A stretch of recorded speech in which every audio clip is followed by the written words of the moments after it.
Gavi കാടുകളിലെ trekking വീഡിയോയിലേക്ക് സ്വാഗതം. പശ്ചിമഘട്ടത്തിലെ പ്രധാന ജലസംഭരണ കേന്ദ്രവും കേരളത്തിലെ പ്രധാന നദികൾക്ക് വെള്ളം നൽകുന്ന ഒരു പ്രദേശവുമാണ് ഗവി കാടുകൾ.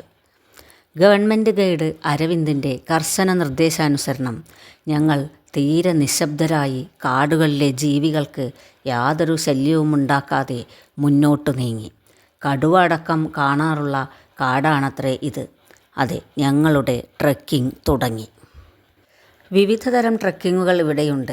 ഞങ്ങളെല്ലാവരും 2 മണിക്കൂറിൻ്റെ ഒരു ട്രെക്കിംഗ് ആണ് തിരഞ്ഞെടുത്തത്. 1 മണിക്കൂർ ട്രെക്കിംഗ്, ഏതാണ്ട് ദിവസം മുഴുവൻ നീണ്ടു നിൽക്കുന്ന ട്രെക്കിംഗ് എല്ലാം ഉണ്ട്.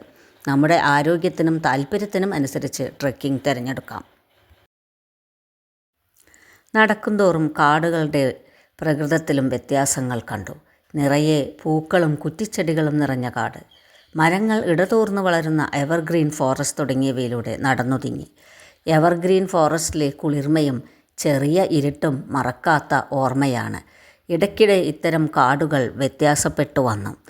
ഇത് ഗവി കാടുകളുടെ സവിശേഷത തന്നെയാണ്. പശ്ചിമഘട്ടത്തിൻ്റെ പ്രധാന സവിശേഷതകളാണ് ഷോല കാടുകളും എവർഗ്രീൻ ഫോറസ്റ്റും. ഉയർന്ന മലമുകളിലെ താഴ്വാരങ്ങളിൽ കാണുന്ന ചെറുവനങ്ങളാണ് ഷോല വനങ്ങൾ.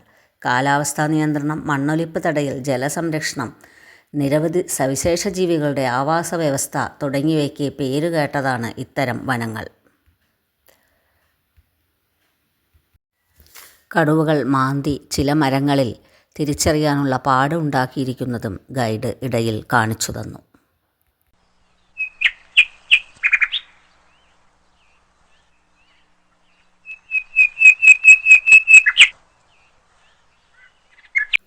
ഉയരത്തിലുള്ള ഒരു മലമുകളിലാണ് ഇപ്പോൾ നിൽക്കുന്നത്.